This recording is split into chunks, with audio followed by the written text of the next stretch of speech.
ইয়ার সূর্য বলাকে তোমাদের সবাইকে স্বাগত। আমি শিখেছি একটা নতুন ব্লগে। দেখুন আমি একটা চকলেট দিয়ে একটা জিনিস বানিয়েছি।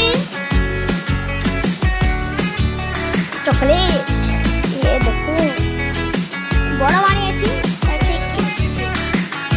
চকলেটগুলো আমার কাকিমা দিয়েছে, অনেকগুলো দিয়েছে। দেখুন দেখুন আমি একটা জিনিসও বানিয়েছি। দেখুন যদি তোমাদের যদি পছন্দ আসে তাহলে একটু কমেন্ট আর একটু লাইক শেয়ার একটু করে দেবেন, ঠিক আছে?